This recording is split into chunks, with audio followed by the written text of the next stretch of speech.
Γεια χαρά φίλες και φίλοι. Σήμερα θα πάμε μια βόλτα το εγκατελειμμένο πλέον σταθμό γεωργικής έρευνας που βρίσκεται στον Άγιο Μάμα της Χαλκιδικής. Έτσι να ξελαμπικάρουμε λίγο από την καραντίνα πάλι, γιατί τραβήξουμε κάνα πλάνο, κάνουμε κάνα βίντεο, γιατί δύσκολα τα πράγματα.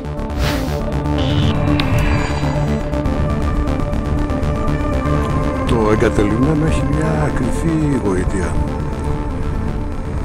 Από τσιρικάτες θυμάμαι πηγαίναμε στην τότε παλιά Θεσσαλονίκη που ήταν ακόμα μονοκατοικίες και γκρεμιζόταν για να χτιστεί η Νέα Εγνατία και οι μεγάλοι δρόμοι. Μπαίναμε μέσα στα άδεια σπίτια ψάχνοντας για κάνα θησαυρό να μου. Ωραία ήταν. Μετά μεγαλώσαμε λίγο, ψάχναμε χωριά φαντάσματα με τον Δημήτρη στα διπορικά μας με τις μηχανές. Αν δεν έχεις δει τα μικρά διπορικά μας Σικελία και Βαλκάνια που κάναμε, δες, τα βάζω κάπου εδώ, link κάπου πάνω εδώ και κάτω στα σχόλια. Αξίζει να πάρεις ιδέες για τα επόμενα, μπορείς τα επόμενα ταξίδια σου. Και όποτε πάλι μας αφήσουν ελεύθερους και με τι μορφή θα ταξιδέψουμε, τι να πω. Όσοι ταξιδευτές αφήσαν τα οχήματά τους, είτε μηχανάκια, είτε τζιπάκια, είτε φορτηγάκια, τα αφήσανε στο διάλογο τον Πάπα στα Στάν Μογγολίας και γυρίσαν πίσω νάρων με αεροπλάνα. Πόσα ταξίδια μείνανε πίσω, πόσα όνειρα. Μέσα σε όλα τα αρνητικά της καραντίνας υπάρχουν και θετικά. Διάβαζα ένα άρθρο προχθές και έλεγε ότι η χορύπανση, δονήσεις της ρύπανσης τέλος πάντων που δημιουργεί ο άνθρωπος στον πλανήτη Γη έχουν πέσει κατά το μισό και κάτω. Φανταστείτε, αεροπλάνα, τρένα έχουν σταματήσει. Χαλαρώσαμε λίγο ρυθμούς οι άνθρωποι και πήρε μια ανάσα και αυτός ο πλανήτης.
τα λίγα που διάβασα, ο χώρος προσφερόταν για έρευνες πάνω στη γεωργία και την κτηνοτροφία σε εγωπρόβατα, του σιτάρι. Ιδρύθηκε το 1938, απασχολούσε γύρω στους 50 με 60 εργάτες, προσωπικό γενικά. Πίστευτο όμως πόσο ήσυχα είναι τώρα. Έχει μια γοητεία, κάθε εγκατελειμμένο μέρος έχει κάτι το απόκοσμο, μυστήριο και όμορφο συνάμα. Γενικά εδώ ο χώρος άνοικε στο βατοπέδι πάλι του Αγίου Όρους, ήταν εδώ πέρα, πώς το λένε, μετόχοι. Μετά το πήρε το Υπουργείο Γεωργίας και Ανάπτυξης και τα λοιπά και τα λοιπά. Τώρα ποιος ξέρει τι θα γίνει. Μερικοί λένε ότι θα το δώσουν σε ιδιώτες. Εμένα αυτά τα πράγματα εδώ πέρα, έτσι, τα εγκατελειμμένα, έτσι, τόσο ωραίος χώρος, τόσο άπλετα, τόσο...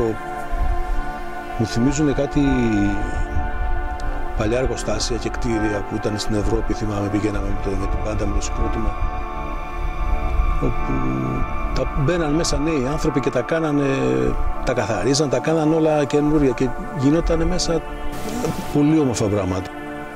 Ομάδες, θεατρικές ομάδες, στούντια κάτω στα υπόγεια να παίζουν μουσικές μπάντες, συναυλίες, θεατρικές παραστάσεις, κινηματογράφος, κουζίνα με καλό φαΐ, βιολογικά τρόφιμα κτλ.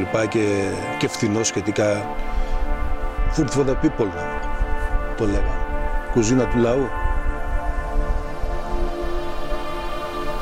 Θα μπορούσε να γίνει αυτός ο χώρος τζάμπα, δηλαδή, και πόσοι άλλοι τέτοιοι χώροι στην Ελλάδα μένουν έτσι, εγκατελειμμένοι στη φθορά, χωρίς πλέον να προσφέρουν τίποτα. Ενώ θα μπορούσαν να γίνουν πάρα πολλά πράγματα. Τα τελευταία χρόνια η δραστηριότητα έχει συρρυκνωθεί λίγο πιο δίπλα. Τα είδα κάτι κτίρια καθώς ερχόμουν, πιο λίγο. Και μερικοί λένε ότι θα τους κλείσουν και αυτούς. Γνώρισα και μερικούς ανθρώπους που ζούσαν εδώ πέρα και εργαζόντουσαν όταν ήταν σε ενεργεία όλος αυτός ο χώρος. Όλοι με μίλησαν με πάρα πολύ καλά λόγια, έχουν πάρα πολύ καλές αναμνήσεις. Τους είπα, μα θέλουν να πούνε μερικά πράγματα στην κάμερα, δεν θέλαν όμως. Εντάξει, σεβόμαστε το απόρριτο του καθενός. Αλλά έτσι μ' άρεσε ο τρόπος που μιλούσαν για αυτό το μέρος, έτσι, με μια όμορφη νοσταλγία και έτσι μια ωραία ανάμνηση στα μάτια τους όταν σκεφτόταν εδώ πέρα τα χρόνια που πέρασαν. Ασχέτως αν συμφωνούμε ή όχι με τα πειράματα στα ζώα κτλ. Αλλά τι να πει, σημεία των καιρών.